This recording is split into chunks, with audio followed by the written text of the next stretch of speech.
La humildad, amiga de la oración. Menor soy que todas las misericordias y que toda la verdad que has usado para con tu siervo, pues con mi cayado pasé este Jordán, y ahora estoy sobre 2 campamentos. Génesis 32:10. El carácter de Jacob no era impecable, pero tampoco era despreciable. Poseía gran fortaleza de carácter y poder de juicio, y esto se convirtió en una especie de trampa para él, de manera que no siempre caminó a través de la vida con el sosiego infantil de Isaac o la regia serenidad de Abraham, sino que a veces era ataimado y dado al engaño como sus parientes maternos. Yo, sin embargo, me opongo a ese menosprecio del carácter de Jacob, tan común en ciertos círculos, pues utilizó los recursos disponibles para la oración y oró. Nuestro Dios es el Dios de Abraham, de Isaac y de Jacob, y muy frecuentemente es llamado el Dios de Israel y aún el Dios de Jacob. Dios no se avergüenza de llamarse Dios de ellos, y si no se avergüenza de llamarse Dios de Jacob, ningún creyente tiene derecho de avergonzarse de Jacob. Con todas sus imperfecciones, y ciertamente las tenía, era un hombre noble. Algunas buenas personas están construidas a una escala demasiado diminuta como para manifestar cualidades buenas o malas en algún grado relevante. No les permitamos que vituperen a un hombre tan grande como Jacob. Él ha grabado su carácter sobre numerosas generaciones y una nación entera lleva su herencia. Era un hombre lleno de energía, activo, aguantador, intrépido, y por ello sus debilidades llegaron a ser más notorias de lo que hubieran sido si hubiera tenido una naturaleza más apacible.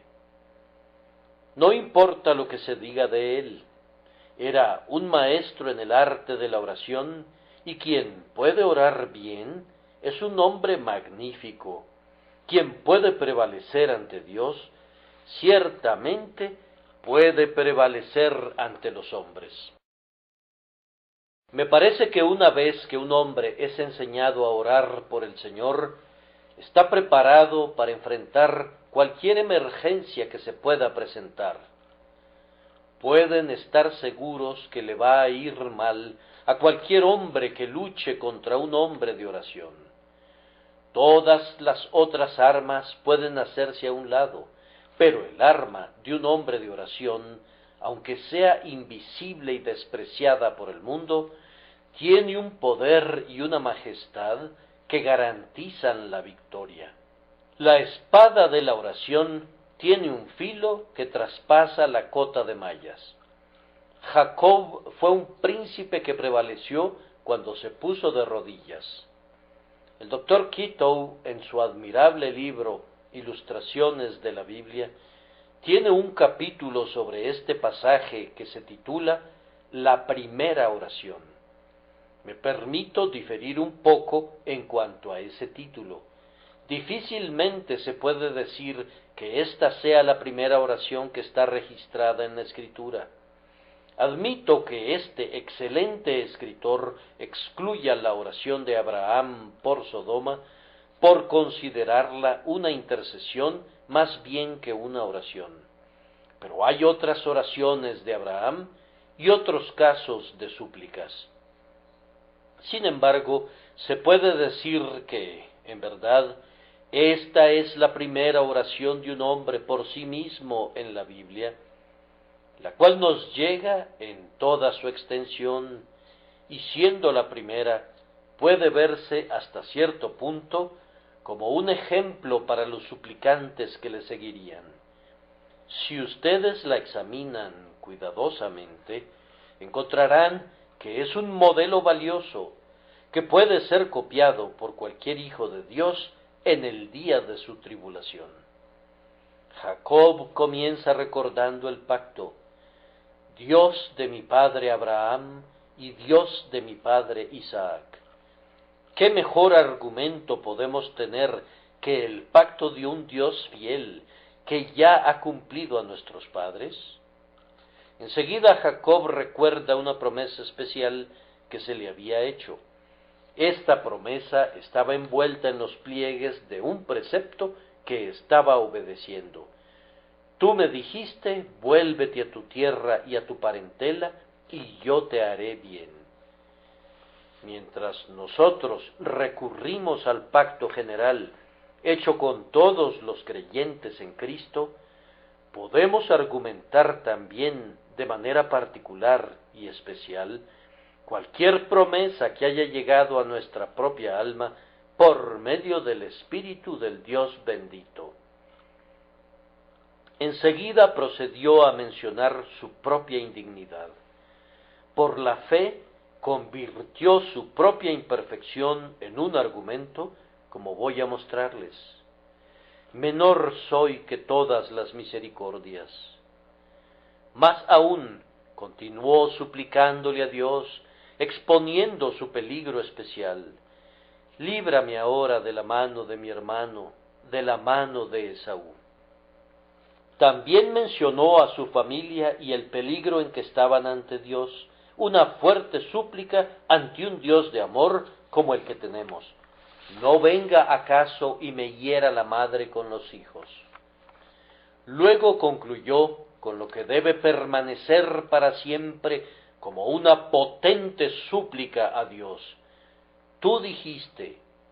Le recordó a Dios su promesa y virtualmente exclamó: haz lo que dijiste. Es sabio recordar la promesa ante quien la hizo y solicitar su cumplimiento. Podemos apelar a la fidelidad de Dios y exclamar: acuérdate de la palabra dada a tu siervo, en la cual me has hecho esperar. La primera frase de la oración de Jacob tiene esta característica, que está impregnada de humildad, porque en un principio él no se dirige al Señor como su propio Dios, sino como el Dios de Abraham y de Isaac. La oración misma, aunque es muy apremiante, nunca es presuntuosa, es humilde y sincera. Considero que aun cuando Jacob, en su desesperación, se aferró al ángel y dijo: no te dejaré si no me bendices, no hablaba con una familiaridad indebida en su santa determinación. Había valentía extraordinaria y determinación invencible, pero eran del tipo que Dios aprueba. De otra manera, no lo habría bendecido allí. Ningún hombre gana una bendición por medio de un acto pecaminoso hacia Dios. A lo largo de toda esta oración veo, en toda su intensidad, un amoroso recuerdo de quién es Jacob y quién es Jehová, y quien suplica habla en términos adecuados para ser usados por un hombre de corazón humilde en relación al 3 veces santo Dios. Este será el tema de nuestro sermón. La humildad es la actitud adecuada para la oración. Comenzaremos con: menor soy que todas las misericordias y que toda la verdad que has usado para con tu siervo. Luego, en segundo lugar, proseguiremos para hacer notar que la humildad es estimulada por las mismas consideraciones que motivan a la oración.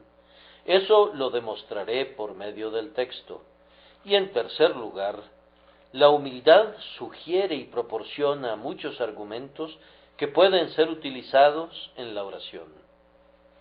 El hombre orgulloso tiene muy pocos argumentos que traer ante Dios, pero entre más humilde es un hombre, más numerosas serán sus súplicas que prevalecen.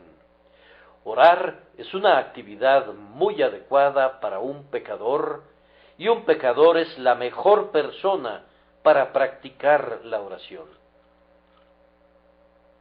nuestra primera observación es que la humildad es la actitud adecuada para la oración.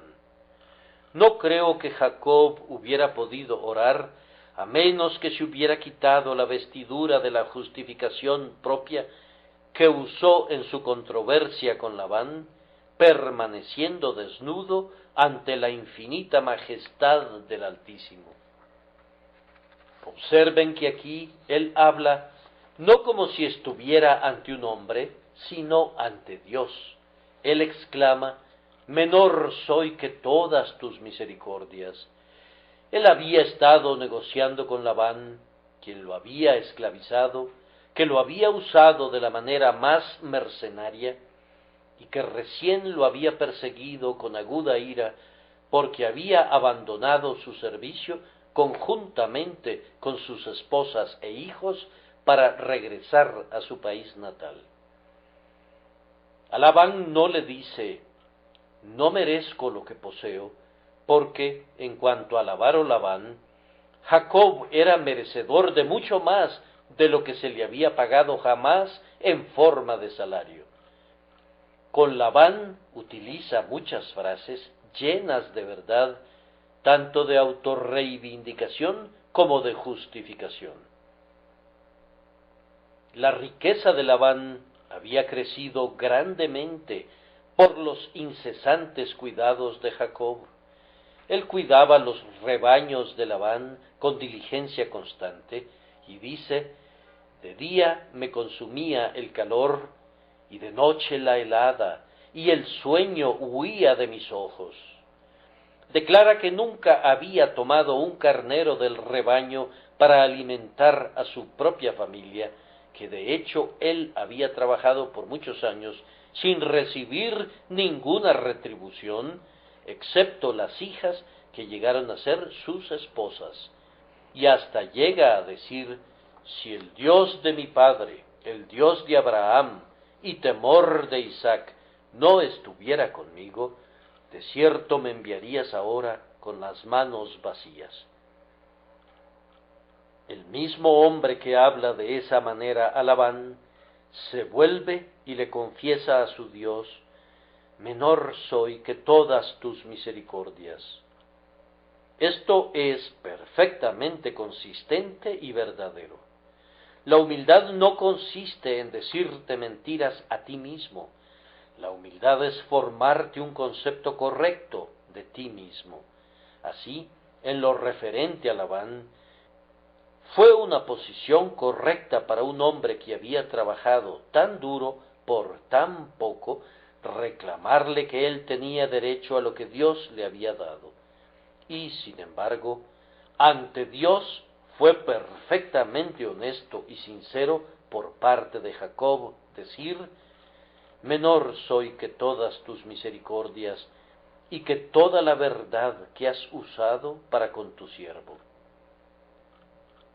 Ahora bien, siempre que vayas a orar, si previamente has sido forzado a decir alguna cosa más bien grandiosa en lo que respecta a tu integridad o tu diligencia, o si has escuchado que otros te alaban, olvídalo todo, porque no podrás orar si eso ha tenido algún efecto sobre ti. Un hombre que tiene una buena opinión de sí mismo no puede orar. Lo más que puede hacer es murmurar: Dios, te doy gracias porque no soy como los otros hombres. Y esa no es ninguna oración.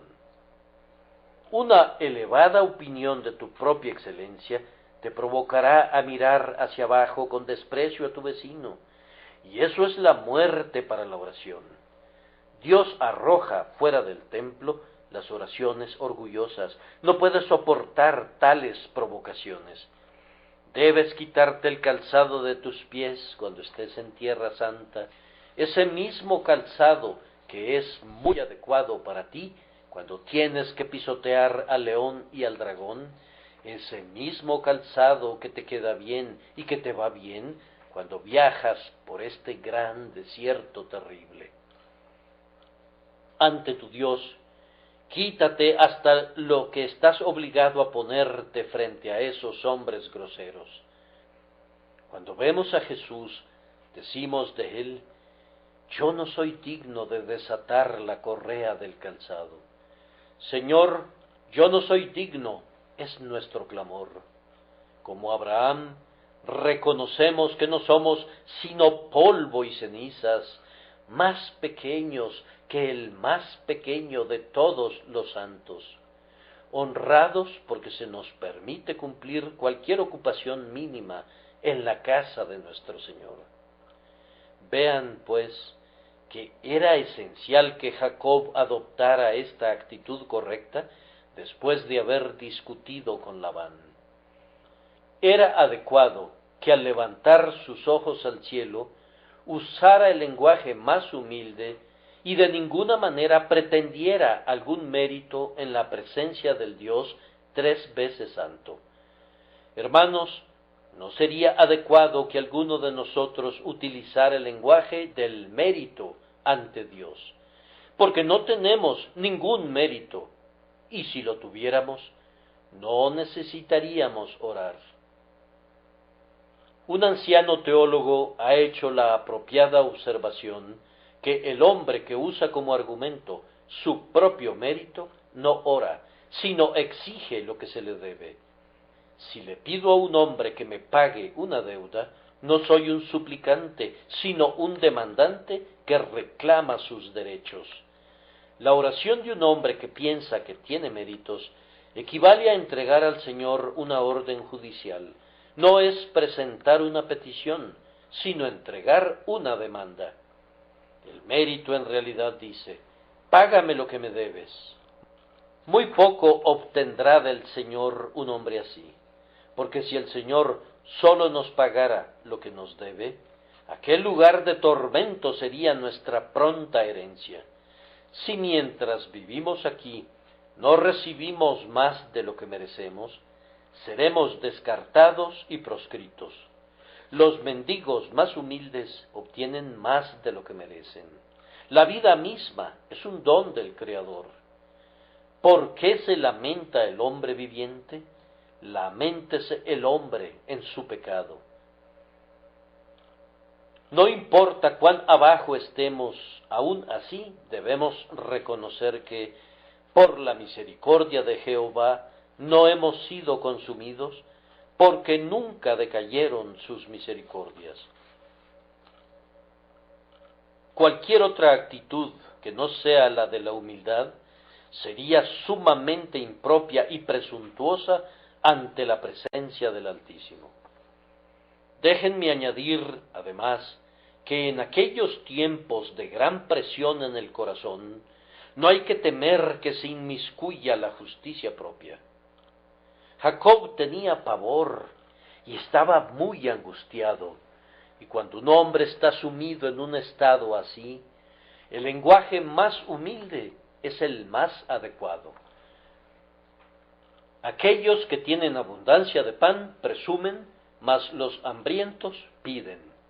Que el orgulloso tenga cuidado, no sea que cuando el pan esté todavía en su boca, la ira de Dios venga sobre él.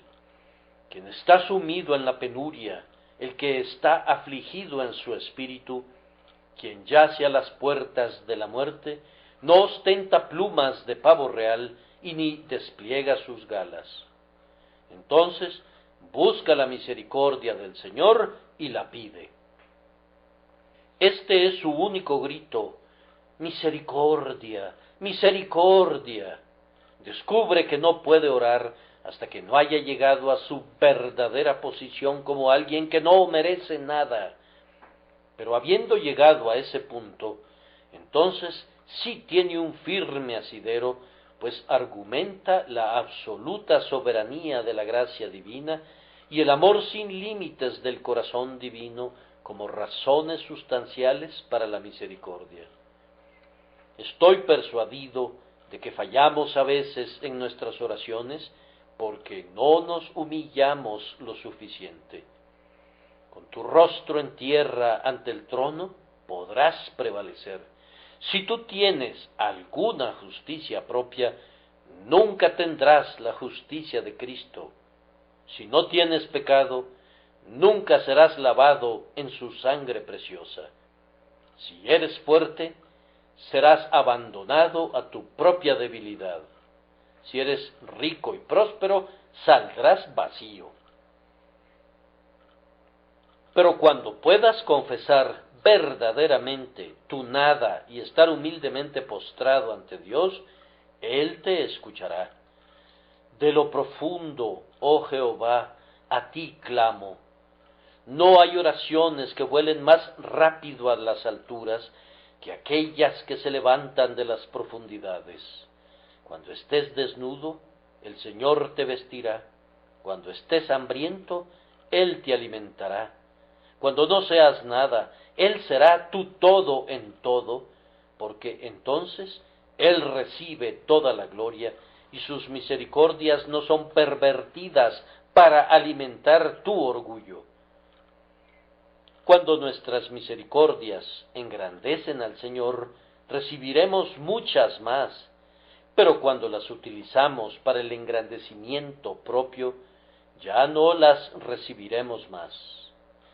Ve entonces, querido amigo, cuán necesario es que nos aproximemos al Señor con una actitud humilde.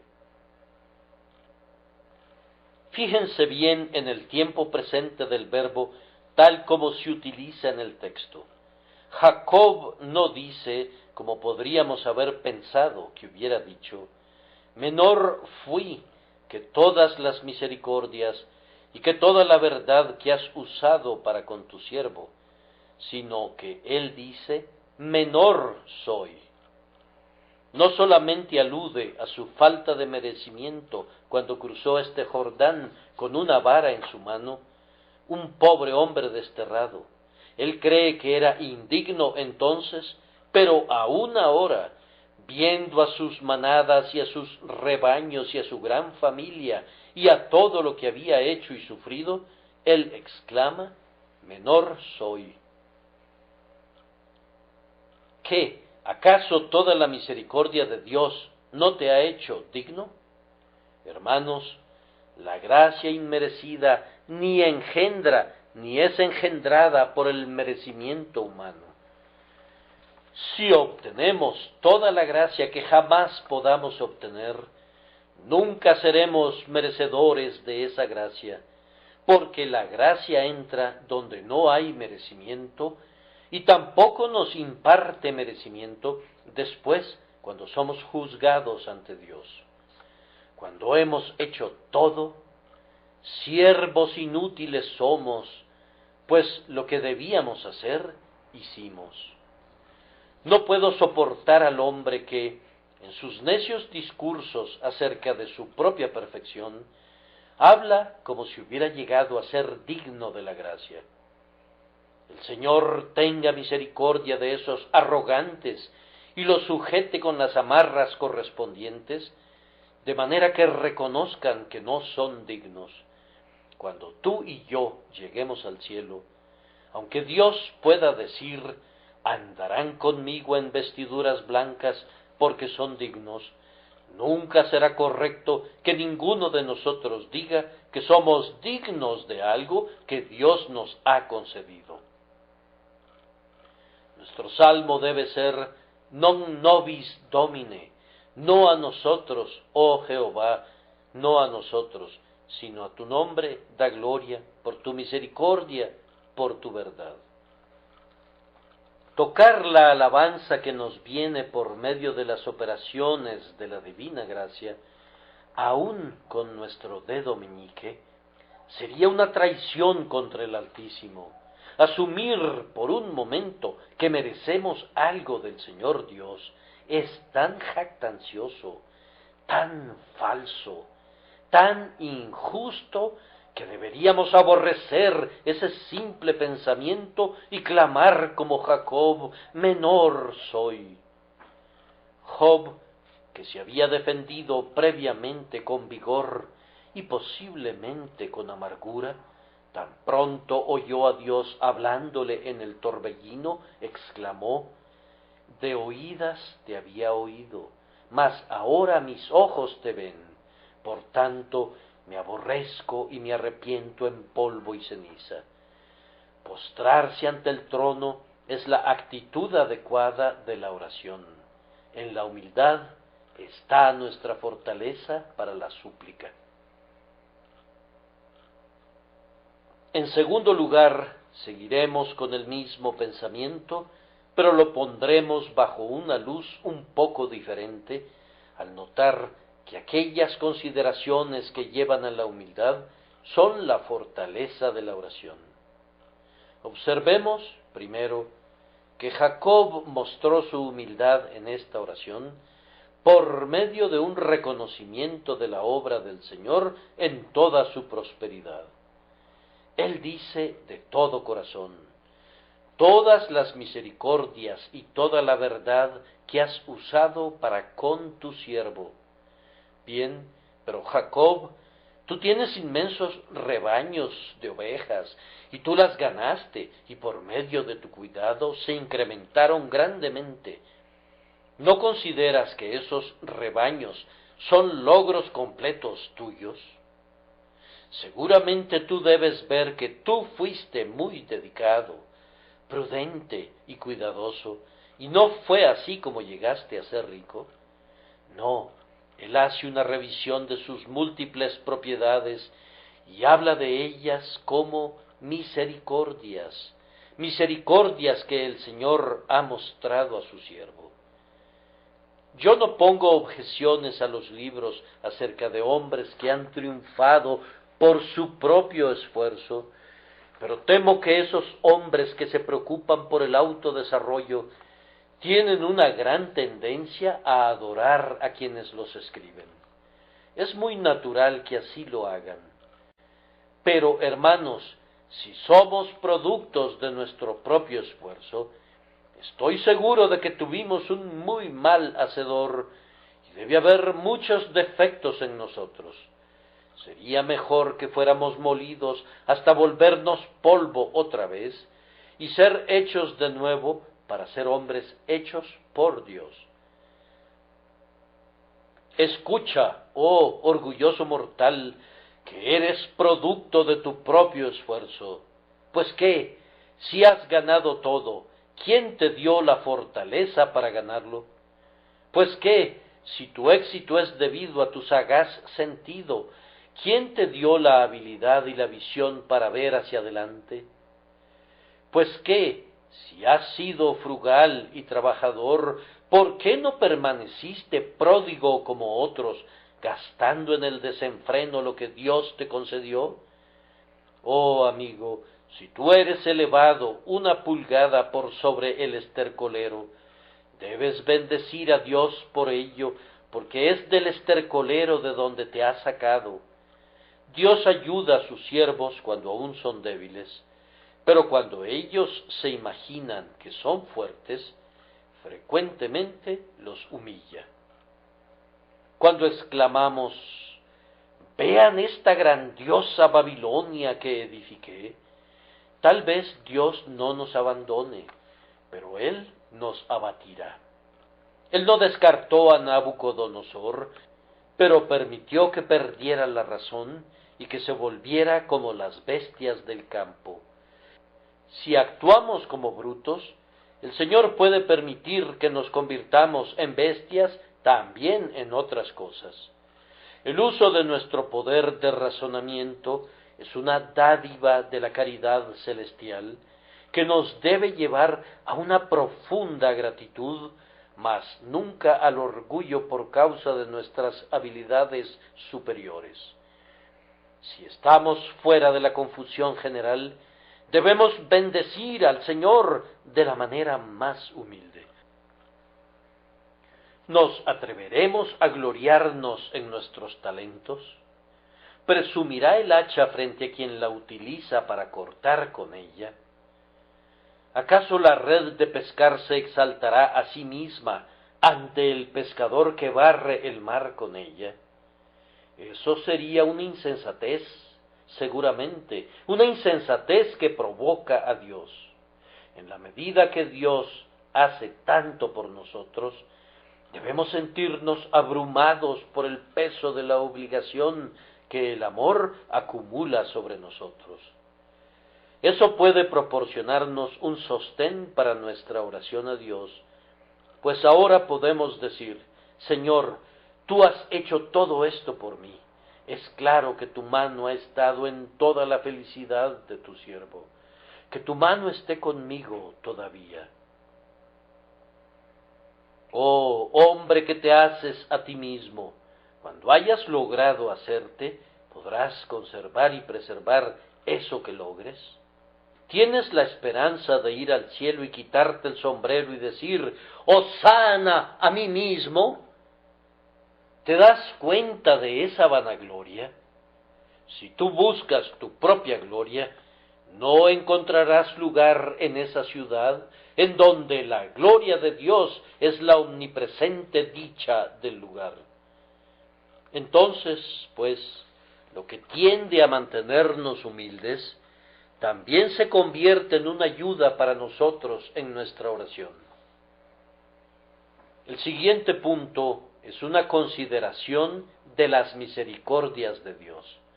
Respecto a mí, nada me hunde más bajo que la misericordia de Dios, y en segundo lugar, soy fácilmente sometido por la bondad de los hombres. Cuando el clarín suene para la batalla, estaré pie con quien se atreva a enfrentarme, y todo mi hombre interior estará listo para el conflicto. Pero cuando todo es paz y quietud, y todo el mundo me desea lo mejor, me maravillo por su bondad, y me hundo en mis zapatos por miedo de llegar a actuar de una manera indigna. El hombre que tiene un debido concepto de su propio carácter será abatido por las palabras de elogio. Cuando recordamos la misericordia del Señor para con nosotros, no podemos sino contrastar nuestra pequeñez con la grandeza de su amor y tener un sentimiento de autoabatimiento. Está escrito: y temerán y temblarán de todo el bien y de toda la paz que yo les haré. Estas palabras son literalmente verdaderas. Tomemos un caso. Pedro salió a pescar, y si hubiera atrapado unos pocos peces, su bote habría flotado normalmente en el lago. Pero cuando el Señor subió al bote y le dijo dónde debía arrojar la red, de manera que atrapó una gran cantidad de peces, entonces la pequeña barca comenzó a hundirse. Se hundía más y más, y el pobre Pedro se hundía con ella, hasta que cayó a los pies de Jesús y clamó: «Apártate de mí, Señor, porque soy hombre pecador». Estaba confundido y abrumado, pues si no, nunca le hubiese pedido al bendito Señor que se apartara. La bondad de Cristo lo había sacudido de tal manera que tuvo miedo de su benefactor. Ustedes no saben lo que es ser abrumado con infinita bondad, ser oprimido por la misericordia, ser barrido por una avalancha de amor. Yo, cuando menos, sé lo que eso significa, y no conozco ninguna otra experiencia que me haya empequeñecido más ante mis propios ojos. Me siento menos que la más pequeña de sus misericordias, me encojo y tiemblo en la presencia de su generosidad. Si la bondad providencial hace esto, pueden estar seguros de que el amor redentor será aún más eficaz. Allí está un orgulloso pecador haciendo alarde de su justicia propia. No puedes quitarle de encima su autoglorificación, pero de pronto aprende que el Hijo de Dios dio su vida para redimirlo, que derramó su corazón en la cruz del Calvario, el justo por el injusto, para llevarlo a Dios, y ahora tiene otra mente. Ningún hombre habría podido pensar jamás que merecía que el Hijo de Dios muriera por él. Si así lo pensara, estaría loco. El amor agonizante toca el corazón y el hombre exclama: Señor, no soy digno ni de una sola gota de tu sangre preciosa, no soy digno ni de un suspiro de tu sagrado corazón. No soy digno de que tú hayas tenido que vivir en la tierra por mí, ni mucho menos de que hubieras tenido que morir por mí. Un sentimiento de esa maravillosa condescendencia, que es la más alta alabanza del amor de Dios, que a su tiempo Cristo murió por los impíos, hace que el hombre caiga de rodillas, disuelto por las misericordias de Dios. Ahora bien, si hay algún hombre hoy que tenga una buena esperanza, que mediante la gracia pronto estará con Dios en el cielo, si medita en la visión beatífica, si se contempla a sí mismo con la corona sobre su cabeza y la palma en su mano, y gozando del eterno aleluya, lejos de un mundo de dolor y pecado, eternamente junto a Dios, pues bien, la siguiente cosa que hará será sentarse y llorar para que esto se convierta en una realidad para él. ¿Acaso un alma tan pobre, inútil, pecadora como soy yo, puede ser glorificada? ¿Y acaso Jesús se ha ido para preparar un lugar para mí? ¿Me da Él su propia seguridad de que vendrá de nuevo y me recibirá para sí mismo? ¿Acaso soy un heredero juntamente con Cristo y un hijo favorecido de Dios? Esto nos hace sumergirnos por completo en gratitud plena de adoración. Oh señores, no podríamos volver a abrir nuestras bocas para jactarnos. Nuestro orgullo se ahoga en este mar de misericordia. Si tuviéramos un pequeño Salvador y un cielo pequeño y una pequeña misericordia, todavía podríamos desplegar nuestras banderas, pero con un grandioso Salvador y una grandiosa misericordia y un cielo grandioso, sólo podemos ir como David y sentarnos ante el Señor y decir: ¿por qué se me concede esto a mí? Tengo un amado hermano en Cristo que se encuentra muy enfermo, el reverendo Curme, el vicario de Sandford en Oxfordshire, quien ha sido mi querido amigo por muchos años.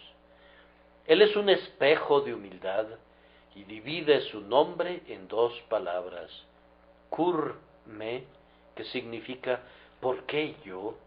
A menudo repetía, y yo podía escucharlo: ¿por qué yo, Señor? ¿Por qué yo? Verdaderamente yo puedo decir lo mismo.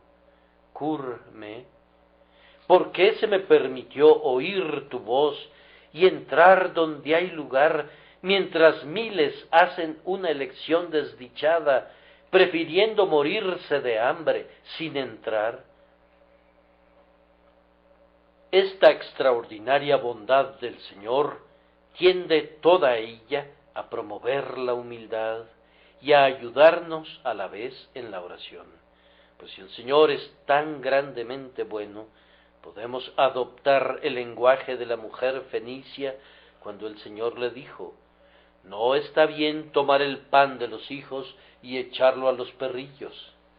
Ella respondió: sí, Señor, pero aún los perrillos comen de las migajas que caen de la mesa de sus amos. Así pues iremos y le pediremos a nuestro Señor que nos dé migajas de misericordia, y serán suficientes para nosotros, que somos unos pobres perros. Las migajas de Dios son más grandes que los panes del hombre, y si Él nos da lo que para Él es una migaja, eso será una comida completa para nosotros. Oh, Él es un grandioso dador. Él es un glorioso dador. No nos merecemos su obsequio más pequeño. No podemos valorar la menor de sus misericordias, ni describirla con plenitud, ni alabarlo a Él suficientemente por ella. Sus aguas superficiales son demasiado profundas para nosotros. Los pequeños montículos de sus misericordias nos sobrepasan. ¿Qué podríamos decir de sus misericordias del tamaño de montañas? Además, una comparación de nuestro pasado y nuestro presente servirá para la humildad y también para ayudar en la oración. Jacob es descrito así: con mi cayado pasé este Jordán. Está completamente solo, no hay ningún sirviente que le ayude, no tiene bienes, ni siquiera una muda de ropa en una maleta, nada sino un cayado para caminar. Ahora, después de unos cuantos años, aquí está Jacob de regreso, cruzando el río en dirección opuesta, y tiene con él 2 campamentos. Es un gran ganadero, con cuantiosas riquezas consistentes en todo tipo de ganado. ¡Qué cambio! Quisiera que todos esos hombres a quienes Dios ha prosperado no se avergüencen nunca de lo que fueron antes. No deberían olvidarse nunca del cayado con el que cruzaron este Jordán. Yo tenía un buen amigo que conservaba el eje de la carreta con la que transportó todas sus pertenencias cuando llegó a Londres por primera vez. Lo colocó frente a su puerta de entrada y nunca se avergonzó de contar cómo llegó del campo, cuán duro tuvo que trabajar y cómo se abrió paso en el mundo. Yo prefiero esto a la falsa alcurnia que olvida la moneda que languidecía solitaria en el bolsillo al llegar a esta gran ciudad. Se enojan si se les recuerda de su pobre padre anciano en el campo, pues fingen que su familia es muy antigua y honorable. De hecho, afirman, uno de sus ancestros vino con el conquistador. Nunca he sentido deseo de relacionarme con este conjunto de vagabundos, pero los gustos difieren y hay algunos que piensan que deben ser seres superiores porque descienden de filibusteros normandos. Cada uno de ellos era un don nadie, pero repentinamente se inflan como si lo fueran todo.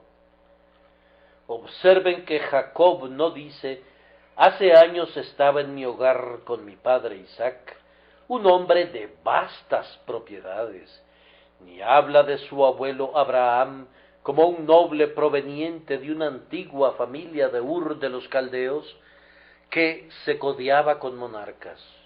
No, él no era tan insensato como para presumir de aristocracia o de riqueza, sino que francamente reconoce su primera pobreza. Con mi cayado, yo, un pobre hombre, solitario, sin amigos, crucé este Jordán y ahora estoy sobre 2 campamentos. Lo humilla recordar lo que fue, pero al mismo tiempo esto lo fortalece en su oración, pues, en efecto, él suplica: Señor, me hiciste tener 2 campamentos para que Esaú tenga más que destruir. ¿Me diste estos hijos para que caigan bajo la espada? Lo repito de nuevo, lo que lo humilló también le dio aliento. Encontró su fortaleza en la oración, precisamente en aquellas cosas que proporcionaban motivos para la humildad. Y ahora, pues el tiempo vuela, debemos quedarnos en el tercer punto, martillando el mismo clavo en la cabeza. La verdadera humildad nos proporciona argumentos para la oración. Vean el primer argumento: menor soy que todas las misericordias, más aún, menor soy que la más pequeña de las muchas misericordias que has mostrado a tu siervo. Has mantenido tu palabra y has sido fiel conmigo, pero no porque yo haya sido fiel contigo. No merezco la verdad que tú has mostrado a tu siervo. ¿Acaso no hay poder en una oración así? ¿No se consigue la misericordia por medio de una confesión de indignidad? El hombre que más alabó Cristo, hasta donde recuerdo, fue quien usó este mismo lenguaje. El centurión se acercó a Cristo diciendo: Señor, no soy digno de que entres bajo mi techo. Y sobre él nuestro Señor dijo: ni aun en Israel he hallado tanta fe. Tengan la seguridad de que si quieren el elogio de Cristo, deben ser humildes en su propia estima. Él nunca alaba al orgulloso, sino que honra al humilde, puesto que el Señor fue tan misericordioso con él cuando no lo merecía. ¿No tenía Jacob un apoyo espléndido al que aferrarse mientras sostenía su lucha con Dios y clamaba: libérame de Esaú, mi hermano, aunque debido al agravio que le hice no merezco esa liberación? Siempre tememos en nuestro tiempo de aflicción que Dios nos trate de acuerdo a nuestra indignidad, pero no lo hará. Nos decimos: por fin los pecados de mi juventud me han alcanzado. Ahora seré tratado de acuerdo a mis iniquidades. Pero Jacob dijo virtualmente: Señor, nunca merecí la menor cosa de las que has hecho por mí, y todos tus tratos conmigo son por pura gracia. Me quedo quieto donde siempre debo estar, un deudor de tu soberano favor inmerecido. Yo te suplico, dado que has hecho todo esto por mí, que no merezco nada, te suplico, haz todavía más cosas. Yo no he cambiado, pues soy tan indigno como siempre, y tú no has cambiado, pues eres tan bueno como siempre. Por tanto, libera a tu siervo. Esta es una poderosa súplica al Altísimo. Entonces, por favor, observen que mientras Jacob argumenta su propia indignidad, no deja de referirse a la bondad de Dios. Habla con las palabras más expresivas, amplias y llenas de significado. Soy indigno de la más pequeña de todas tus misericordias. No puedo enumerarlas, la lista sería demasiado larga. Me parece que me has dado todo tipo de misericordias, todo tipo de bendiciones. Tu misericordia dura para siempre y tú me la has dado toda a mí. ¿Cómo exalta a Dios con su boca cuando dice todas tus misericordias? No dice toda tu misericordia. La palabra está en plural. Menor soy que todas las misericordias. Pues Dios tiene muchos escuadrones de misericordias. Los favores nunca llegan solos, nos visitan en tropel. Todos los árboles del viñedo de Dios están llenos de ramas, y cada rama está cargada de frutos. Todas las flores en el jardín de Dios florecen 2 veces, y algunas de ellas florecen hasta 7 veces. No solamente tenemos misericordia, sino numerosas misericordias como la arena. Misericordia por el pasado, por el presente, por el futuro.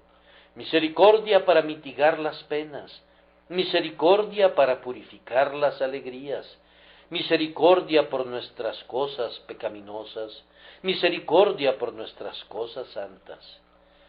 Todas tus misericordias. La expresión tiene una vasta carga de significado. Jacob no sabe cómo expresar su sentido de obligación, excepto con plurales y universales. El lenguaje es tan pleno que no podría mostrar todo su significado. Parece que le dice al Señor: por toda esta gran bondad, te ruego que continúes tratando bien a tu siervo. Sálvame de Esaú, pues de lo contrario se perderán todas tus misericordias. En tu pasado amor no me has dado la promesa de protegerme aún hasta el final. A través de toda la Biblia, la misericordia y la verdad son reunidas de continuo. Todas las sendas de Jehová son misericordia y verdad. Dios enviará su misericordia y su verdad. Estas dos gracias se dan la mano en la oración de Jacob, todas tus misericordias y toda tu verdad. Oh hermanos, si quisieran luchar con Dios y prevalecer, utilicen mucho estos argumentos maestros, misericordias y verdad. Estas son dos llaves que abrirán todos los tesoros de Dios. Estos son dos escudos que los protegerán de cada flecha ardiente. Lo que hizo humilde a Jacob, también lo hizo fuerte en su oración.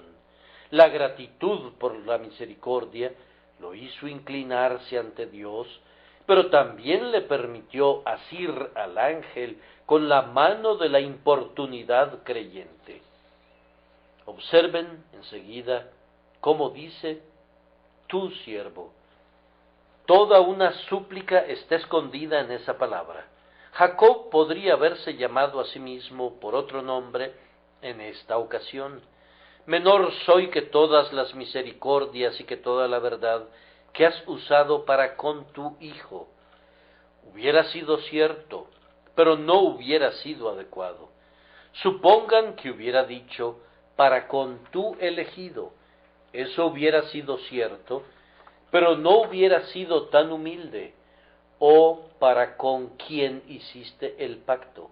Hubiera sido correcto, pero no es una expresión tan humilde como la que Jacob tenía la necesidad de utilizar en este momento de su aflicción, cuando los pecados de su juventud vinieron a su mente.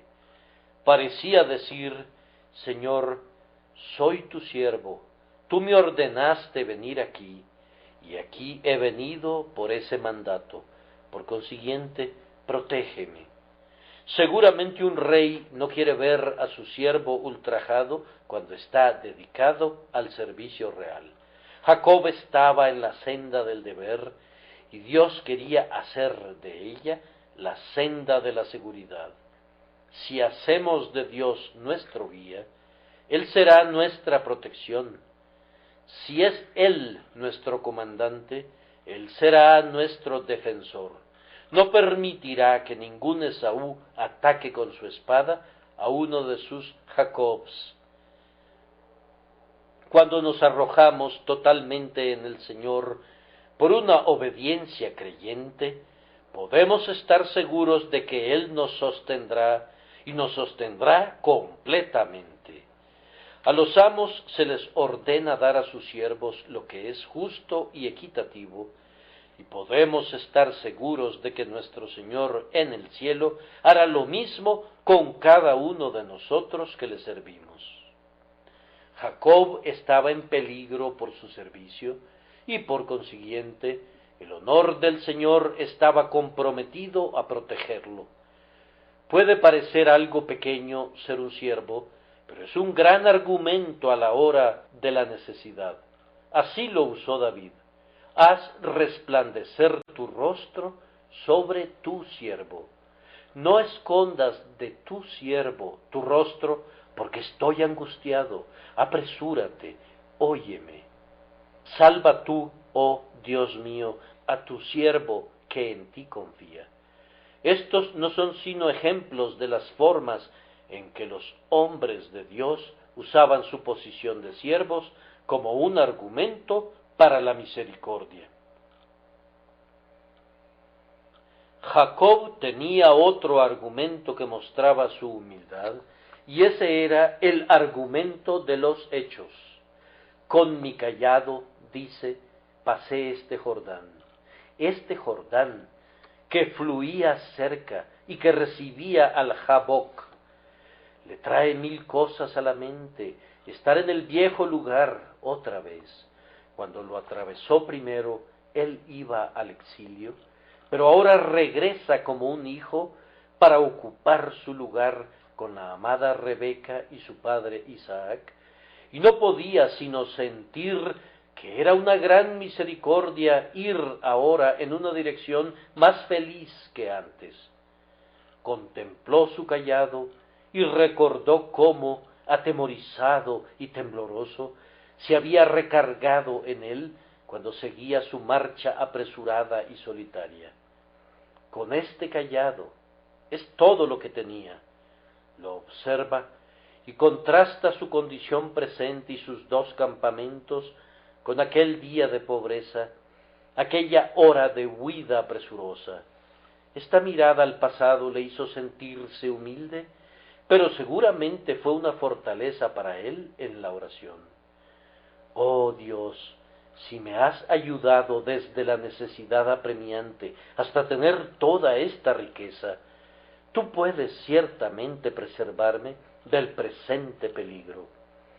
Quien ha hecho tanto todavía puede bendecirme y así lo hará. Podría haberme enseñado a confiar en su nombre para ahora entregarme a la vergüenza. ¿Acaso Dios se burla de los hombres? ¿Los alienta en su esperanza y luego los abandona? No, el Dios que comienza a bendecir persevera en su bendición y hasta el final continúa amando a sus elegidos. Para terminar, creo descubrir aquí un poderoso argumento en la oración de Jacob.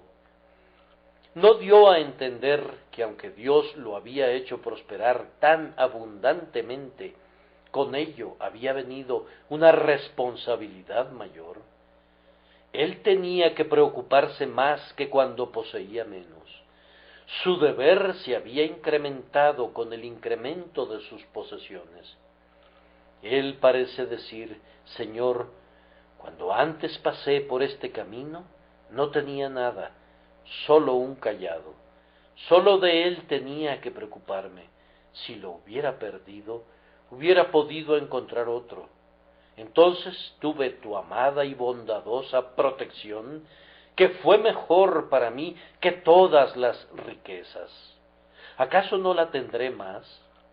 Cuando estaba yo solo con mi cayado, tú me guardaste, y ahora que estoy rodeado por esta familia numerosa, con muchos hijos y mis siervos, ¿no abrirás tus alas sobre mí? Señor, los dones de tu bondad aumentan mi necesidad. Dame tu bendición proporcionalmente. Antes pude correr y escapar de mi airado hermano, pero ahora las madres y los niños me atan, y debo permanecer con ellos y morir con ellos, a menos que me preserves. Hermanos míos, en esta hora yo sé cómo utilizar esta misma imploración. Para mí, cada avance en mi posición significa más obligación de servir a mi Señor y bendecir mi existencia. Necesito más gracia, o mi caída será más vergonzosa. Indignos como somos de todas estas bendiciones, sin embargo no nos atrevemos a restarles importancia, ni rechazar servir a nuestro Dios con toda nuestra fuerza. Entre más bueyes se tengan, se tiene que arar más. Entre más grandes sean los campos, más arduamente tenemos que sembrar, y entre más grande sea la cosecha, más industriosamente tenemos que recolectarla. Para todo esto necesitamos mucha más fuerza. Si Dios nos bendice y nos incrementa en talento, o en riquezas, o en cualquier otra forma, no debemos concluir que entre más grande la confianza, más grande es la responsabilidad. Así las tareas de nuestra vida se vuelven más duras y más difíciles, y somos conducidos más que nunca hacia nuestro Dios. Este es nuestro argumento.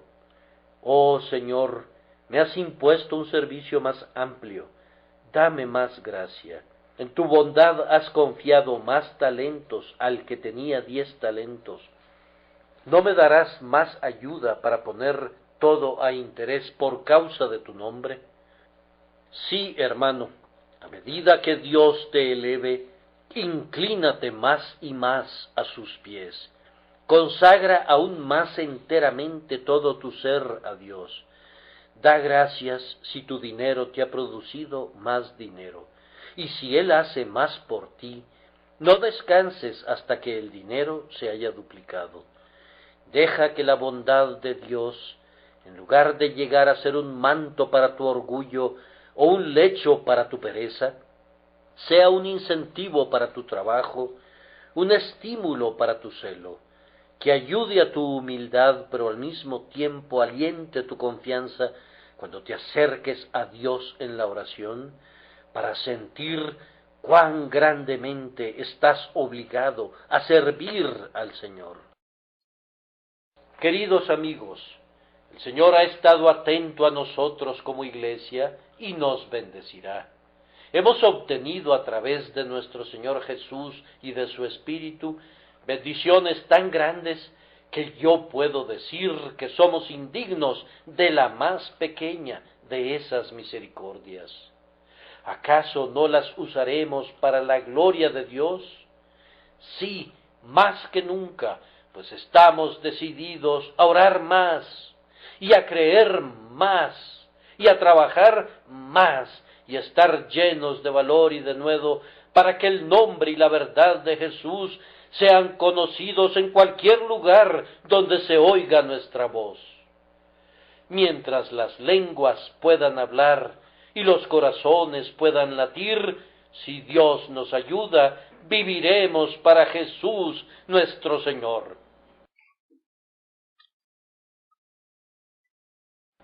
Nosotros somos lo que Rutherford llamaría deudores ahogados. Seamos amantes vivientes. Nuestros barcos se están hundiendo en un mar de amor hasta que la misericordia cubra nuestros mástiles. Que así sea, que así sea. Hemos sido tragados por un abismo de amor. Mi figura nos describe como hundiéndonos, pero la verdad es que de esta forma somos elevados al estar llenos de toda la plenitud de Dios. Con todo mi corazón yo ruego por ustedes, amados. Dios los bendiga por Cristo nuestro Señor. Amén.